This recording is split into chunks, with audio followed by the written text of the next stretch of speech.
I think I've got several people who maybe don't have their mics muted, so take a minute to do that as you come in. We'll get our background noise down. And then Linda, we'll let you kick it off. Okay.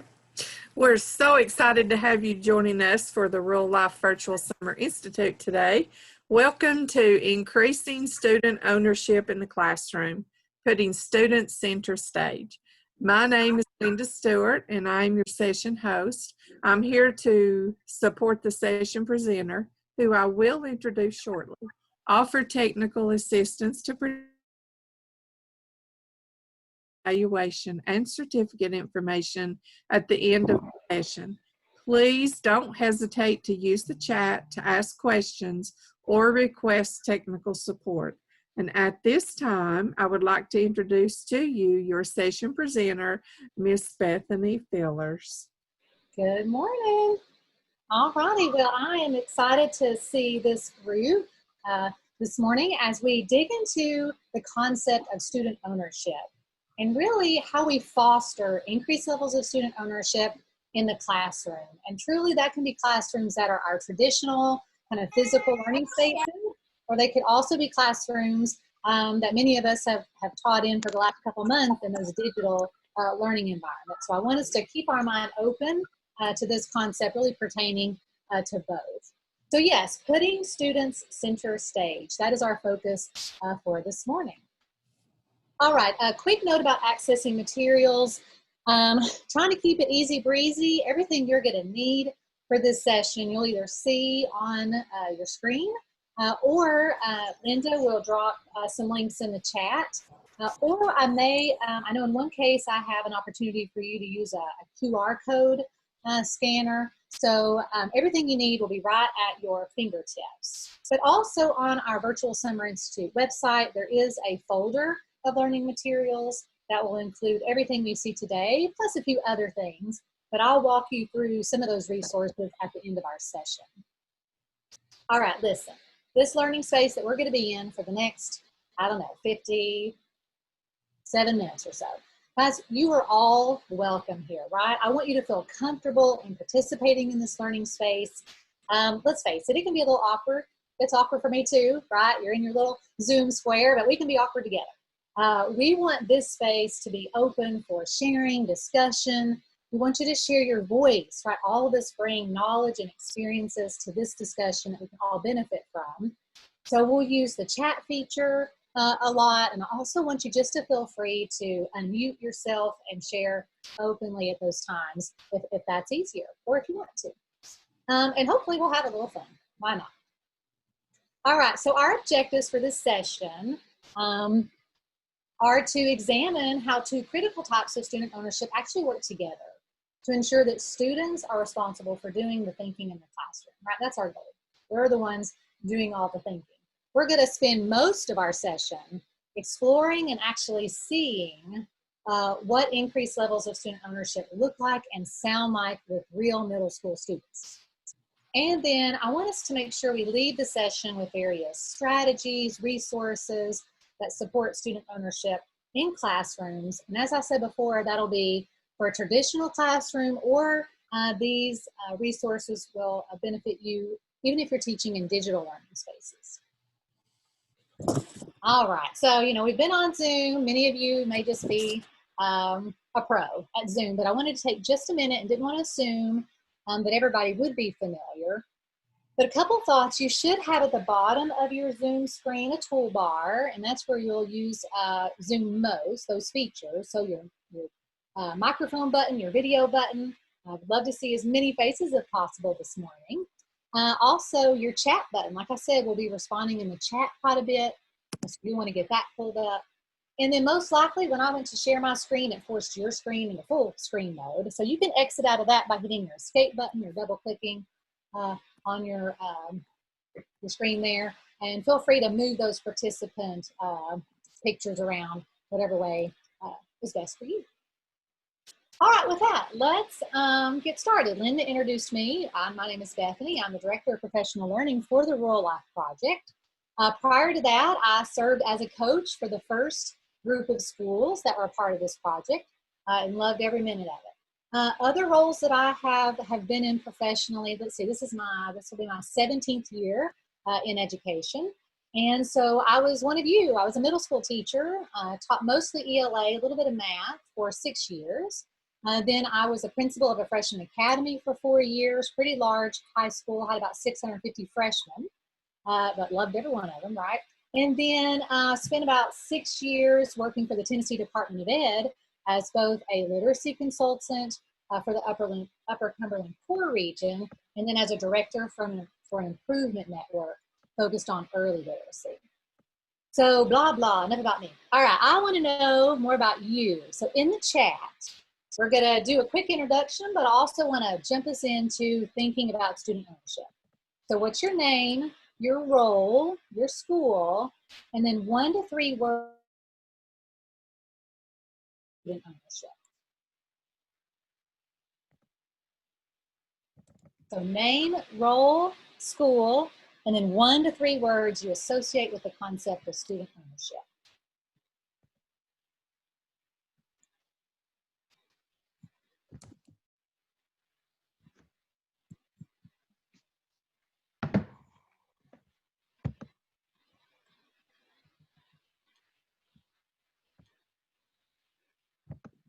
There we go. All right, I'm seeing words like responsibility, choice, goal setting. Oh, there's choice again. Accountability, responsibility. Woo, flying in. Student-centered, love that one from Casey, I think. I saw that right. Motivation, accountability, leadership. Linda, what else are you seeing? I saw self-directed. Responsibility. There's accountability again. Accountability, choice, student-led. Oh, motivation, buy-in. I like that from Adam, some buy-in. Interest.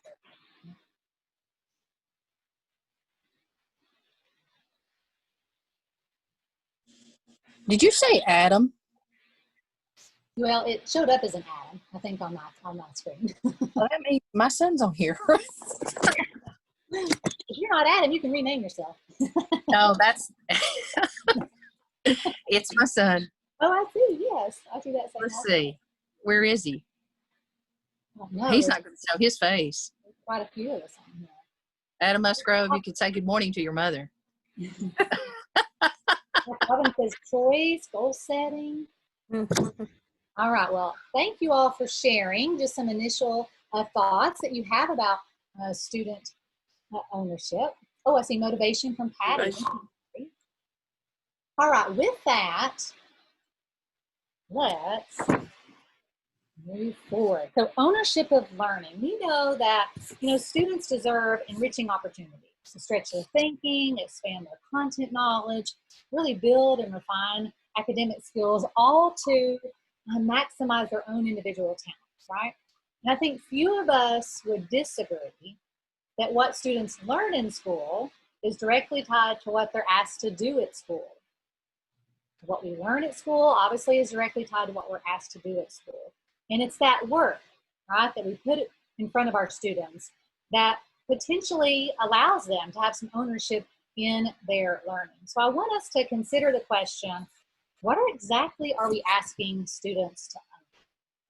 So in defining student ownership, right, I think many of us may have heard this phrase or this idea before. Like student ownership is students doing as much of the cognitive work of the lesson as possible, right? That's the thinking, the reading, the writing, the analyzing, synthesizing, talking, all of those things that make up a strong, effective classroom. And it's them doing that work for as much of the lesson as possible. And we know that ownership is directly connected to opportunity. So ownership is also directly dependent on both the lesson content, right, as well as teacher expectations for engagement. And we can also think about ownership as operating on a continuum. Now, there's nothing fancy schmancy about this continuum on the screen here, but if we're thinking about ownership in our classrooms, right? We should also be considering what opportunities for student ownership are available for our students. A few opportunities, or hopefully, right, as many opportunities as possible. If we head back, right, to this definition of students doing as much of the cognitive work of the lesson as possible, for as long as possible, for as much time as possible in the lesson, then we're going to want to make sure we're offering as many opportunities for students to do just that. So I want us to take a moment to look at some national trends, right, about what opportunities nationally we are providing students. All right, in a nationally recognized study from TNTP, which was a multi-year study across the nation, urban schools, suburban schools, rural schools, all socioeconomic backgrounds, really diverse study. Again, multi-year study. Students are pretty successful, right? About, almost 3/4 of the time when they're given an assignment, right? They're pretty successful on it. But students only demonstrated success against grade levels, so not even 1 out of 5 times, because the assignments they were given rarely gave them an opportunity to demonstrate success against a grade level standard.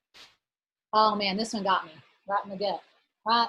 Again, across this multi-year study, students spent more than 500 hours per school year on assignments that weren't appropriate for their grade and with instruction that didn't ask enough of them.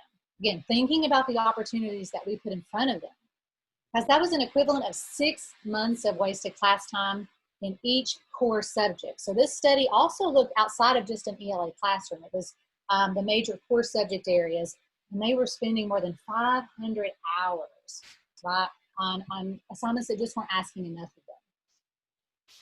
So in a similar study from the Education Trust, they found that 4 in 10 assignments were aligned with grade appropriate standards, really fewer than 4 in 10 assignments. And that only 4% of all assignments, right, that they examined, so they were really looking at student work. That was the focus of this study. But only 4% of all the assignments students were offered, right, that's the work that they're doing every day, remember, that's tied to their learning, push student thinking to higher levels. About 85% of assignments ask students to either recall information or use some basic application skills of those concepts, as opposed to promoting inferences, structural analysis, all the higher level thinking that we might associate if we're familiar with Bloom's taxonomy or Webb's depth of knowledge, higher levels of thinking. Now, interestingly enough, Tennessee, the state of Tennessee, the Department of Ed, did a similar study, right? And our data almost exactly matched the data from both this study from TNTP and the study from the Education Trust. So, Tennessee's data did the same thing, looked across all different types of schools, our big cities, our small kind of rural communities, and we found the data to be very similar. All right, so either in the chat or feel free to unmute yourself. What is resonating with you most right now about these national trends?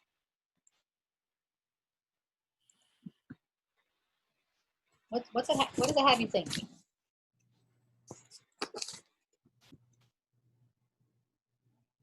Oh, Amy says wasted hours in assignments.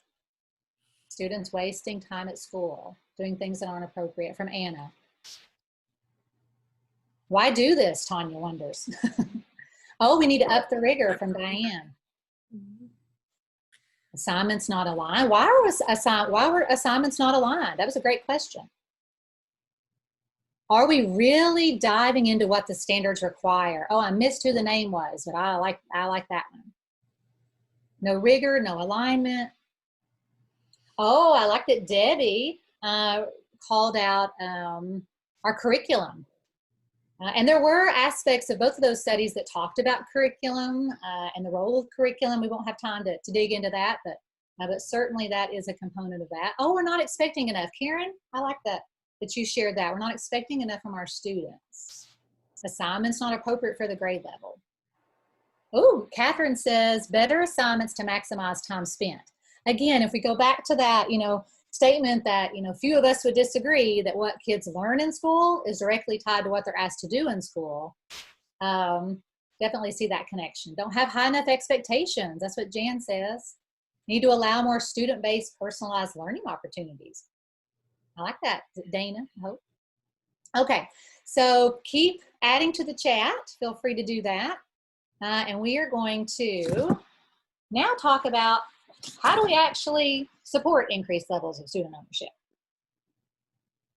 All right, this session is designed to hopefully expand our understanding of ownership and really ask us to consider to what degree do the learning experiences we provide our students offer, first of all, and then support true opportunities for ownership. All right, but first, a little timeout. I started to use the little football timeout guy because I'm a big football fan, but I did want us to take a moment here as I'm asking you to expand your understanding of ownership. We do need to consider, students doing their part. And if you can't see me, that was me doing some air quotes, right? We know that ultimately a kiddo has to walk in and choose to do something, right? But what I think is just fascinating and what's so encouraging from the research, both the research that I talked about just a moment ago, and then tons of other research about student motivation, and especially motivation lessons that really provide some productive struggle, that we know that even in the toughest environments where kids are just experiencing all sorts of, just high needs student populations, that when culture and lesson design do in fact offer opportunities for authentic learning, students can and do succeed. That is so encouraging. Like I said, even in the toughest places, that when culture and authentic learning are offered, opportunities are offered to students, they take it, right? They own that experience and they're successful. So I think that's super exciting for us to consider. All right, so teachers hear the advice all the time that students should be working harder than you are. But how do we do that? Well, there are two critical types of ownership educators should seek and ultimately support. One is engagement, right? That's the who participates, how often they participate, and to what degree they're asked to participate. And for engagement, maximizing engagement really means opportunities to get all students involved in the speaking, the writing, the responding to questions, thinking actively, processing their ideas orally and in writing, and doing that as often as possible. Tied to that is an ownership around thinking, right? The depth and quality of thinking in which students are engaged or asked to engage. And here we know maximizing thinking really requires from us this opportunity for students to productively struggle, really grapple with challenging content, and then apply that learning in authentic and meaningful ways. So I love this matrix from Hamel and Hamel from 2011. It's called the Cognitive Engagement Matrix. It uses a little bit of different language than what I just shared about engagement and thinking, but it's in essence the same thing. We know that for meaningful student ownership to happen, we have to have, right, the thinking, a high level of cognitive lift available for asked of students, as well as expectations for high engagement. So I love quadrant 4, right? That's really our goal, is for as much of the lesson as possible to have students thinking at high levels and being required to participate with high levels of engagement. And I want to talk through at least a couple examples of what it might look like to be in a couple of these other quadrants. So, without rich, meaningful, and appropriately rigorous questions and tasks, or text, for example, students may easily answer lesson questions, right? They may be really involved, they may even have a lot of fun, but they may not necessarily learn anything of real value they can carry on to future learning. That would be quadrant 2. So we've got a lot of high participation, kids are involved, but if the rigor is not there, and that kind of makes me think about some of that data we were just looking at in your reflections on in the chat, then we're going to end up here in quadrant 2. Or on the flip side, if we look at quadrant 3, we might have appropriately rigorous texts and tasks and offered to our students, But if only, you know, a handful of kids are really engaged, those are the ones that always raise their hands, or, you know, maybe we're doing a lot of think aloud, so all students aren't asked to really get their thoughts on paper or turn and talk to their neighbors and think deeply about the work, then we might have this high cognition available. It's there, but maybe our expectations that everybody be involved in really authentic ways that makes learning active will end up here in quadrant 3. So we know that students can own that learning. We're excited that, again, the research shows that they can and do excel when offered that. But I want us to talk just a minute about instructional decisions that inadvertently diminish ownership. All right. One would be providing students with below grade level materials. We saw that in the research and you all responded to that. This would be, you know, educators talking and writing more in the lesson than students. That could include over-explaining directions, over-scaffolding, over-modeling. You know, modeling's good, but not over-modeling. Using a majority of lower-level question stems. I think that's at the root of just not challenging students enough or not having high enough expectations. That's what several of you called out in the chat. Asking questions that only require a one-word answer. This one I think is fascinating. Yes, sometimes questions that's all it requires. But if the majority of the questions in a lesson only ask students to either say yes or no, or it can be answered with just one word, then we're not offering opportunities for students to really own the thinking. And then rounding up answers. This might be a new term for some of us. Rounding up answers is where, you know, you ask a question and there's a right answer and you kind of take somewhere around the right answer and you just kind of round it that we own the thinking at the appropriate level. And we're going to see some examples in our classroom observations here in just a moment of teachers not doing these things, but in fact really pushing students with grade level materials, scaffolding in appropriate ways, using high level questions, and expecting precision, real precision in student answers. So I'm excited for us to see that. So instructional moves that impact student ownership. All right, you'll notice that all of these statements start with the teacher, right? You as that instructional leader in your classroom, and what you're providing, what opportunities you're providing for students in your classroom.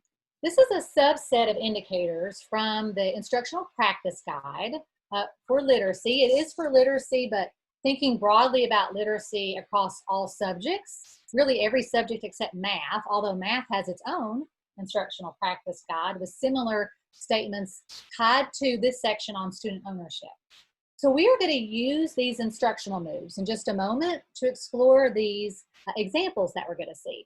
And so we're going to see teachers posing questions and tasks for students to do the majority of the thinking in lessons. We're going to see teachers cultivating reasoning and meaning making by allowing some productive struggle and appropriately scaffolding that struggle. We're going to see teachers expecting evidence and precision, not rounding up, right? They're going to expect precision from student answers, and when they don't get it, they're going to probe and get the students to get there instead of just giving the right answer themselves. And we're going to see teachers creating conditions for student conversations where we're really building on each other's thinking as well as the teacher's thinking in the lesson. Okay, so 2 key ideas I hope we're taking away from this so far is that increased student ownership of learning is either facilitated or hindered by classroom culture and expectations. And a lot of you mentioned that in the chat, so that was exciting to see. And the lesson has to actually present students with authentic opportunities for ownership of learning. All right, so we are ready to put some students center stage and look at what increased levels of student ownership look like in the classroom. Now, I'm just going to admit a shameless theater analogy is about to be put in play, right? So we've got this idea of putting students center stage, and we're going to go all out with this theater analogy, so just bear with me. All right, so we're going to spotlight some effective practices, and Act 1, wink, wink. All right, we are going to watch 3. In just a moment, I'm going to show you what our guiding reflection protocol is going to be. I'm going to ask you to jot down some noticings. I want you to feel free to stretch a little bit while you're watching these videos and jotting down your reflections on those. And then I really, really, really want us to think about this as a learning space. So I want us to chat, and maybe some of us will come off of mute and we'll do some reflection, whole group. All right, so 3 different classrooms. All of these classrooms represent schools with high need student populations. So I think that's important for us to recognize as well. All right, I am going to suggest that if you can, snap a picture of the next slide. We'll, of course, come back to it, but if it's something that you want to be able to reference, maybe even while you're watching the video, then that might be helpful to snap a picture. All right, so these were the instructional moves that we talked through just a moment ago. Now, again, shameless theater reference, I'm kind of referring to them as behind the scenes, right? What is the teacher doing behind the scenes that really positions students to own their engagement and thinking in the lesson? All right, so I'm going to give you about 5 more seconds to snap a picture if that's something you want to do here.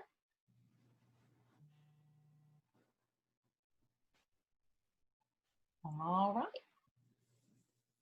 Here's going to be our guiding question. This is the question we're going to use as we debrief watching the videos for this first little exploration into best practice.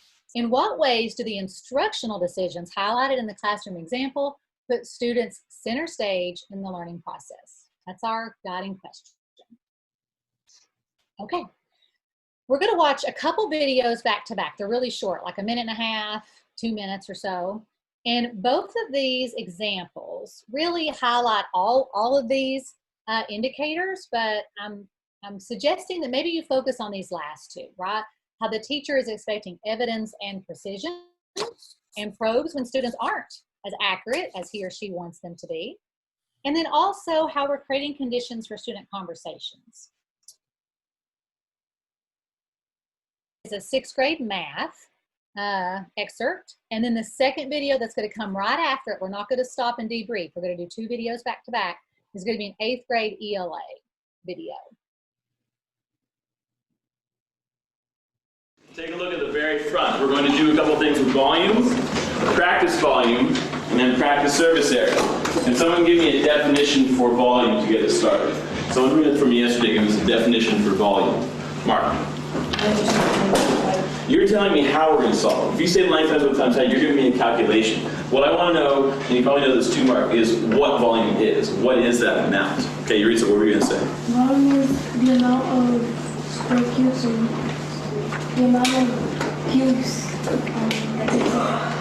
that takes up something. Okay, I'm going to refine what you said a little bit. The amount of cubes, what should we say? What's the real technical definition? Instead of just cubes, what were we going to say was? the amount of cubic inches in other rectangular or any sort of three-dimensional figure. I'm going to say the amount of cubic, not inches, because it's not necessarily inches, right? It could be feet, it could be centimeters, it could be yards, units, right? Cubic units. And then, as we said, that a figure takes up, that an object. And John, I know you know the other word. What's the other word for takes up? occupied. Occupied. All right, ELA, 8th grade. You should box it up if you haven't already. This describes Aunt Alexandra.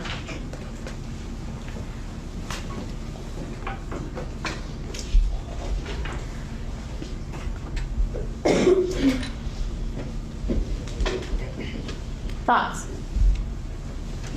Mel? I agree with Dayani that Aunt Alexandra is like preoccupied with heredity because she's like, her family, the family's past like, what's his name? Simon. Well, the dad, he was really rich. So back then, she's like. He owned a what? He owned a farm. Not just any kind of farm. Was fenced landings. Which was a? I forgot. Monique? It was a birch. Nope. Diane? A plantation. It was, which means he had. He had a lot of money. And? Kiara? Slaves. Correct. He had what? Slaves. Continue your thought. I think that she's like trying to look back on that and like she's still like preoccupied on it.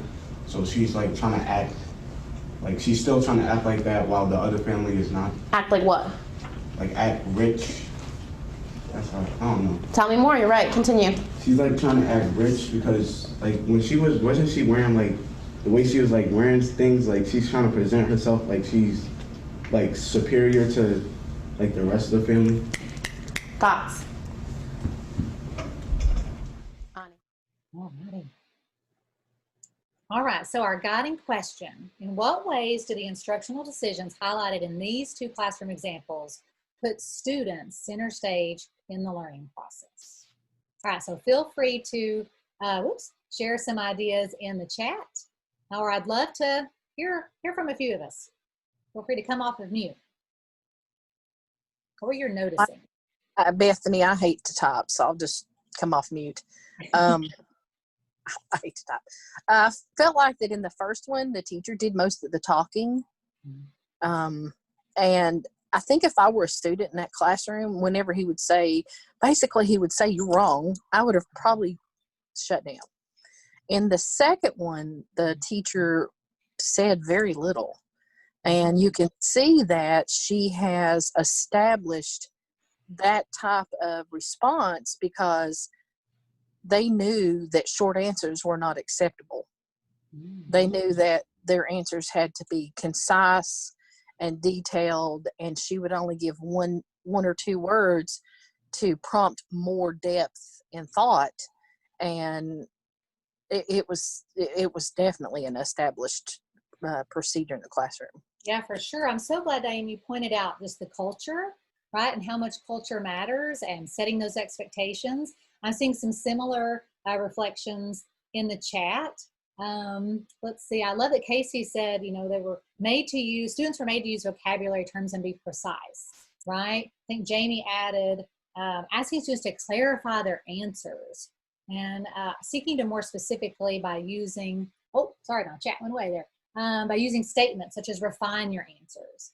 Yeah, both teachers, let's see, Lori says, both teachers allowed students to help create a more accurate and precise answer. So certainly we saw that it wasn't even just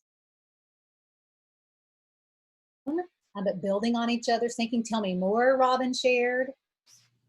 Yeah, ELA teacher allowed other students to add more specific details, is what Rachel is sharing.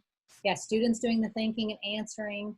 Teachers just guiding. I love that. Teachers just guiding to precise answers. Thank you, Brooke. Right, and I love that several of us are noticing precision in the answer, but also how we are giving the answer, right? The vocabulary that we're using, right? The concepts, right? I do love that the math teacher pulled out, hey, that's actually the calculation for volume, but what is volume, right? Because we might often say, yep, that's it, right? But really that's just how we calculate it. It's not actually what volume is. It's not length, times width times height. It's that space that's occupied. So I love that. Right, the other students didn't take over the answer. It allowed the original student to continue. I love what Dee added there. Yeah, so it makes me wonder, again, back to culture. What's the culture that we're building in our classroom? That as a whole, we're building an answer.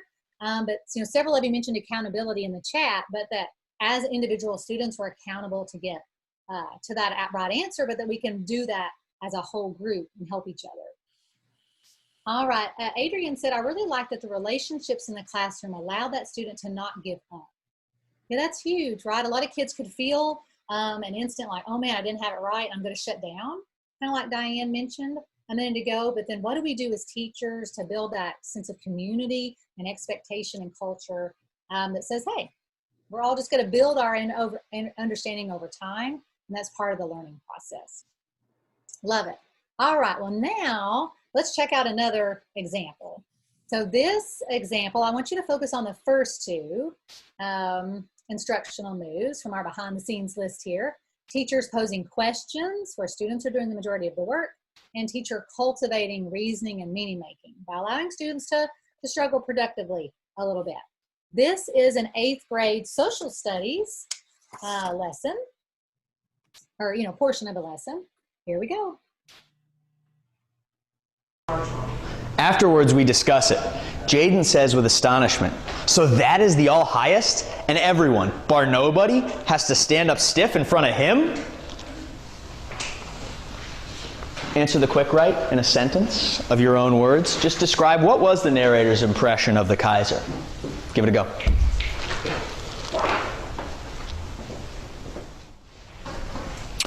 Pens up and eyes up. And I'm going to call on a few people. I'm not going to react. I just want you to hear what some people thought and check your answer against theirs. And let's see if we can come to a consensus. Ricardo, let's read it. The areas of the president would look more majestic and powerful. Edelyn? He feels like Louder, Edelyn. he feels like the Kaiser is just like any other person, and he had expected something bigger and more grand. Melissa? Murder's impression of Kaiser, he was like some regular guy who didn't really look like an emperor, or what they imagined that emperor to be. Raise your hand if you think this matched our prediction of what would happen. Did we? No. You have to be ready for that in a book. Sometimes you're going to think, oh, the German emperor is coming. The soldiers must be very excited about this. They're going to love seeing this guy. He's going to inspire them. But then you have to read what the text says, and you have to be flexible like that. I was really happy to see in people's answers that you picked up on that. Now we need to think of, why is that important? Why would soldiers' opinions of the emperor be significant? What's the relationship between the emperor and the soldiers? Turn and talk to your partner about it. Eyes back on me. Jordan, what were you and Jennifer kicking around? Eyes on your speaker. So Jennifer and I said that the emperor is supposed to like inspire the soldiers, and if the soldiers don't look at the emperor yet in a way like, if they're not inspired by the emperor, then like they're not going to be fighting because they're fighting for his cause. So like, they wouldn't be like super like excited or like inspired to fight for his cause. What do you think, Jonathan? Like I agree. So, like, Louder, buddy. Me and Melissa have said, so like if they see that the emperor isn't all that mighty, so like they would lose respect for him, and like they wouldn't really see a cause for fighting the war. So yeah. Marlies? I agree with Jonathan only because like they pictured Kaiser. They pictured him as like a powerful person and like a more adult person, and like when they looked at him, they realized they respect him and follow his rules if they're not going to be intimidated by him. Interesting thoughts. Let's continue to see what these guys think about the people in charge. All right, same guiding question, right? In what ways do the instructional decisions highlighted in this classroom example put students center stage in the learning process? So again, feel free to use the chat or unmute and share.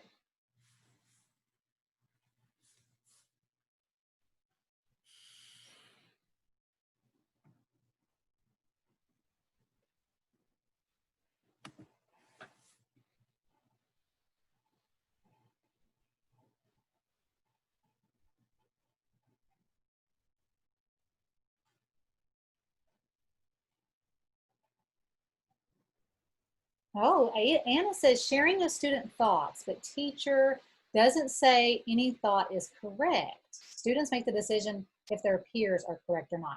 Yeah, I love, something that I noted was, I love that he says, I'm not going to react. Right, I'm just going to listen to your thoughts, not react. And I want us to maybe consider the power in that simple strategy of just not having a reaction as students throw out their thinking. Let's see, what else are we saying?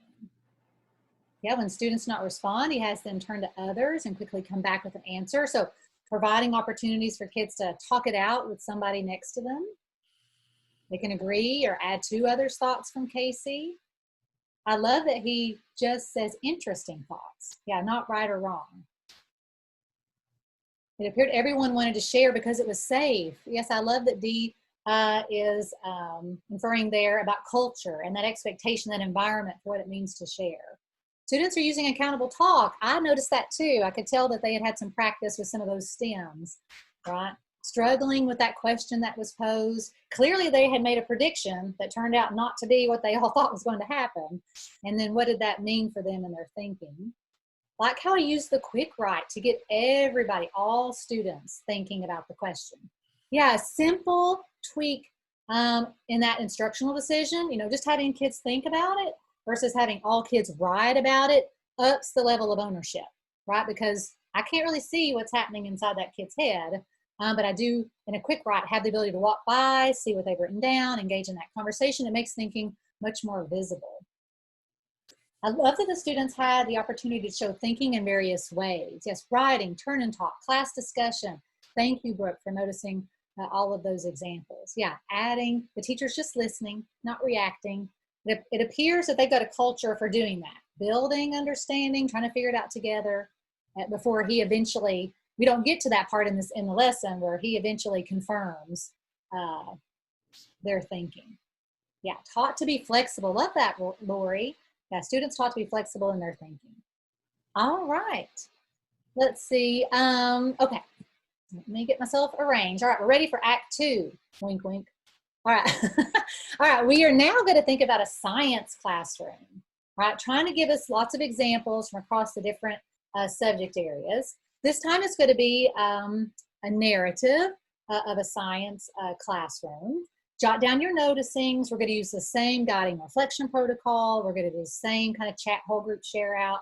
Feel free to stretch while you read this quick excerpt.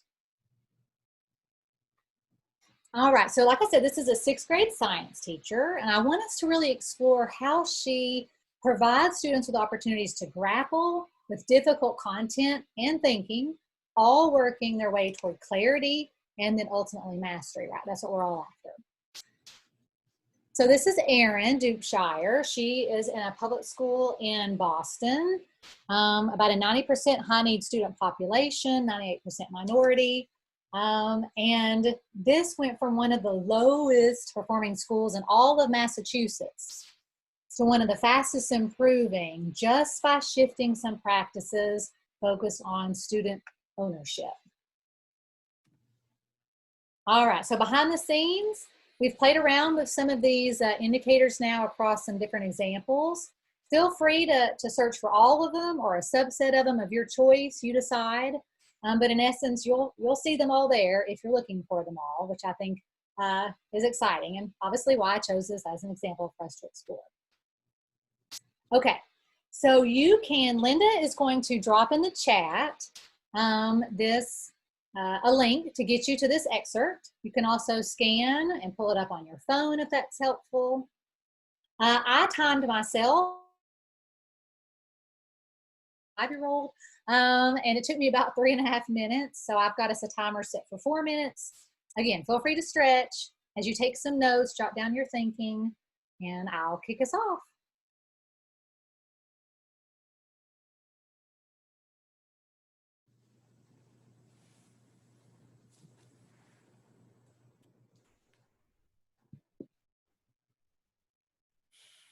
Let us know in the chat if you're having any issue accessing the excerpt.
That scared me and I knew it was coming. All right.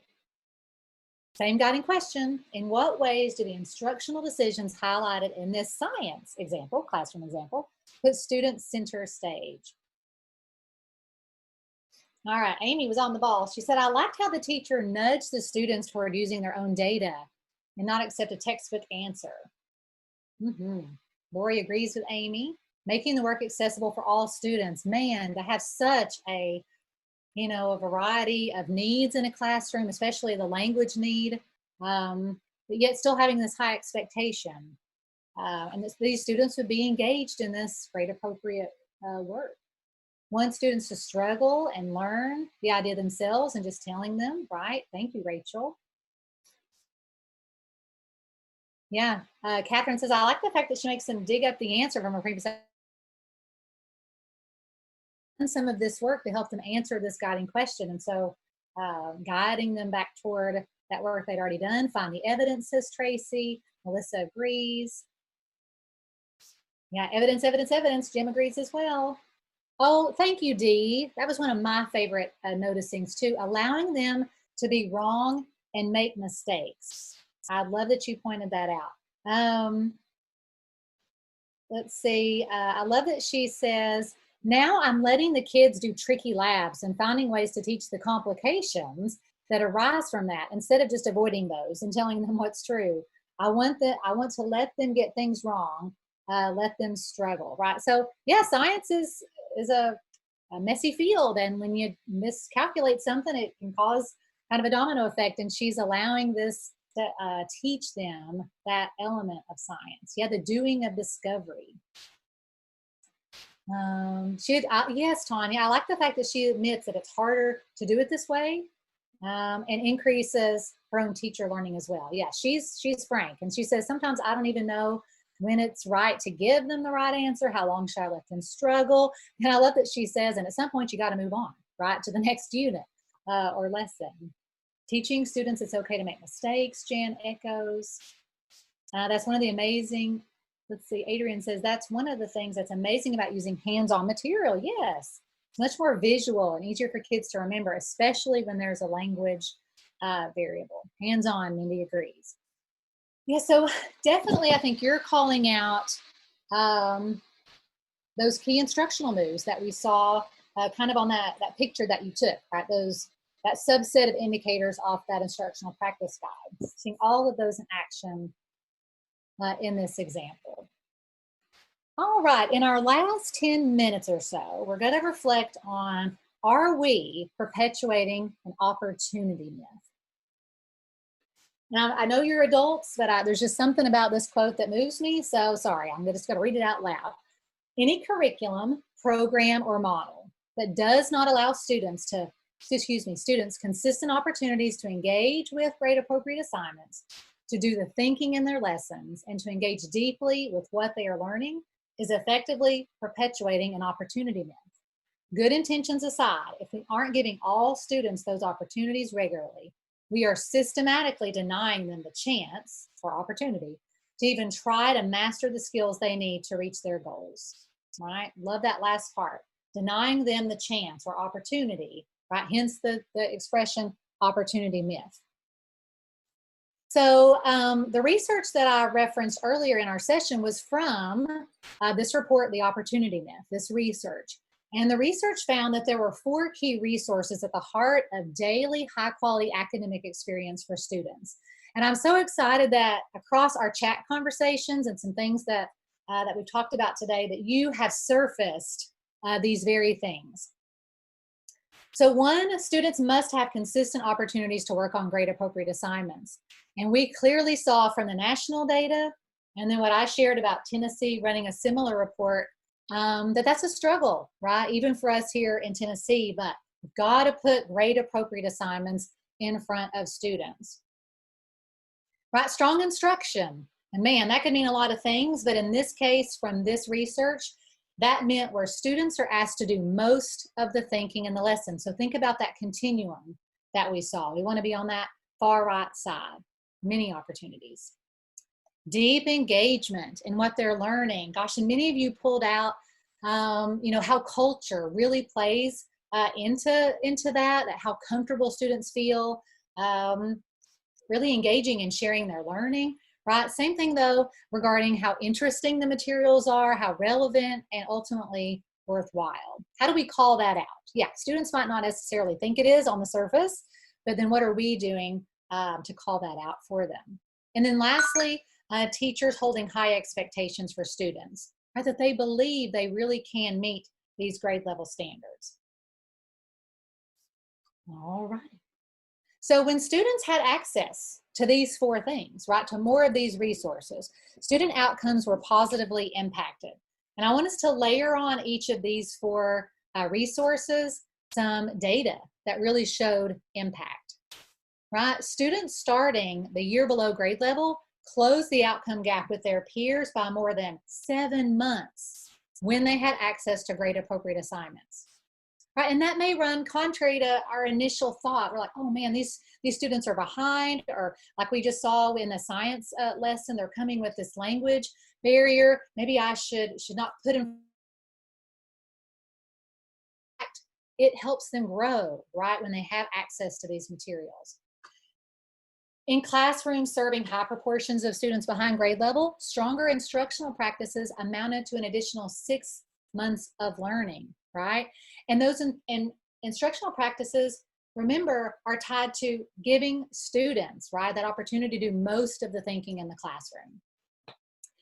In terms of engagement, in classrooms in the top quartile for instructional practices, engagement was then 31% higher. And that ties back to when we talked about that timeout, right? That when we're providing students with these authentic learning opportunities, engagement follows. Sometimes we think it's the other way around, like, well, they've got to be motivated to do this. Well, in fact, we see what powerful instruction does.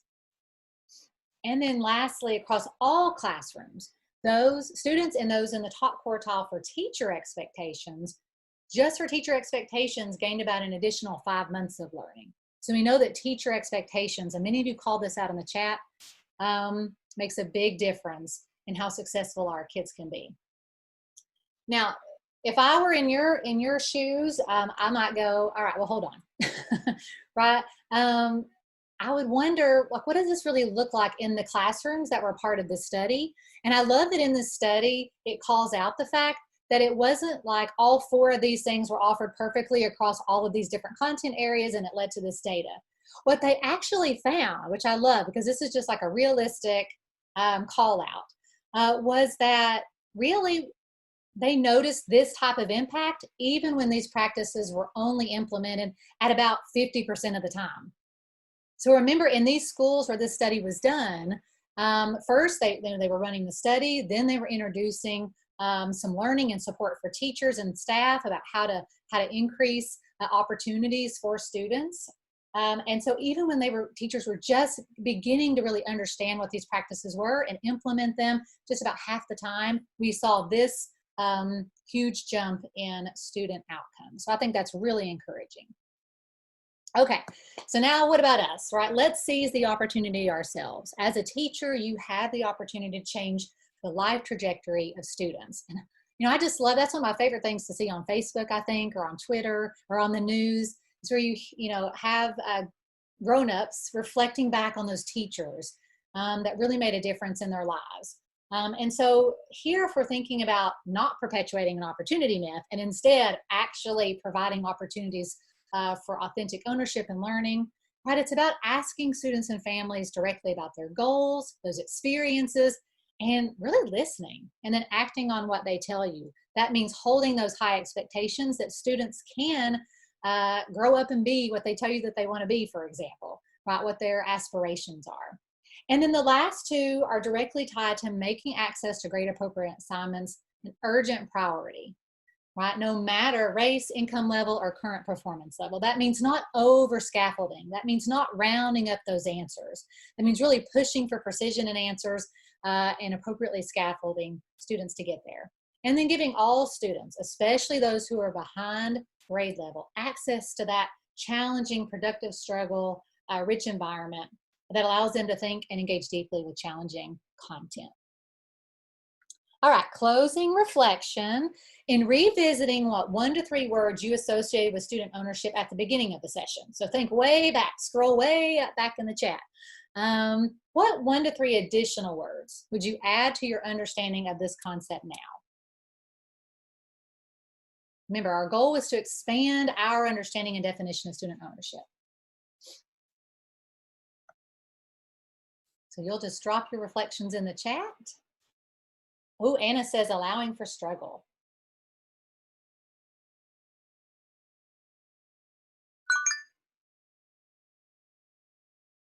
Expectations, Misty, you're on it. Engaging that student thinking from Lori. Yeah, teachers guiding and facilitating, students doing most of the work in the lesson. Active engagement, appropriate, right, assignments, grade level assignments. Teacher is guide. Expectations is huge for several of you. Productive struggle.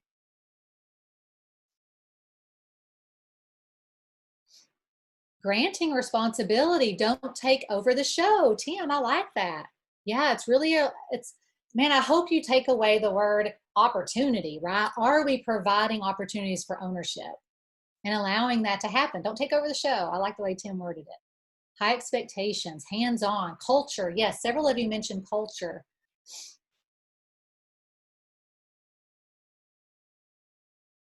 With that, I did want to share a couple resources. All of these will be active links, including the videos. So you will have access to the videos in the resources folder on the website. Now, I did make a note at the bottom here. I tried it several different ways on several different devices. I even have my mom, who taught 8th grade, actually, for 40 years. And so you might just have to refresh your browser to kick that video into play mode, but they did work, okay? So one thing I do want to pop out of the session here to show you is this resource toolkit.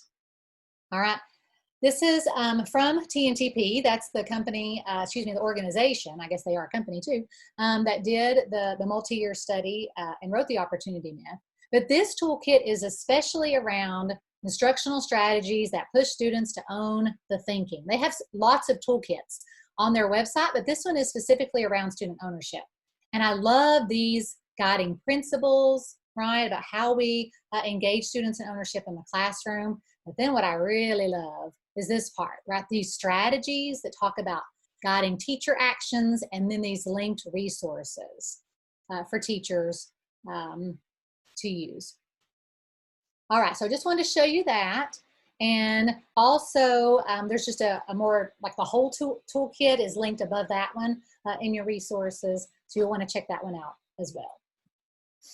All right, and just like that, we are out of time. I wanted to share my contact information with you, so that's there for your reference. And I'll let Linda wrap us up here with some information about the evaluation and certificate.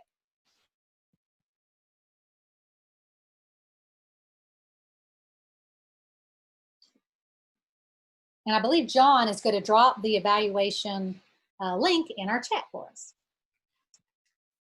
Yes, it's there now. If you would just go ahead and click on that. It'll be active for about 30 minutes after the session. And this will give you access to the evaluation form, which just takes about a minute. And then from that, we'll send everybody certificates that needs one. So if you would just take a few minutes to fill that out for us, please. No worry, Linda. I know I can see that your sound is acting a little funny.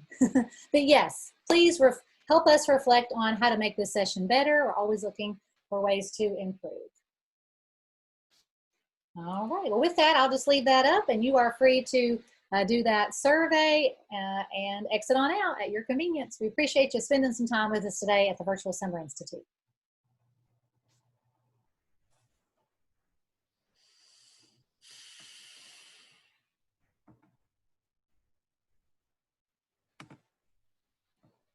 And again, I think I saw a message about the videos. Yes, so those videos are linked in the presentation materials if you want to see those again.